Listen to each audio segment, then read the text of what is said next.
আজ বানাবো আমলার জুস। এই আমলার জুস কিন্তু খাওয়া ভীষণ উপকার। আমলা এইভাবে পিস পিস করে কেটে নিয়েছি, সঙ্গে একটু আদা দেব, একটু পুদিনা পাতা দেব, মিক্সির জারে সব একসঙ্গে নিয়ে নিলাম।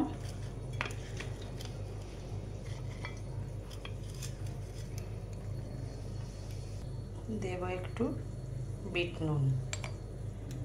এবার এটাকে ভালো করে পেস্ট করে নেব। এই দেখো পেস্টটা ঠিক এরকম হয়েছে, একদম মিহি পেস্ট। এবার এটাকে ছাঁকনির সাহায্যে ছেঁকে নেব।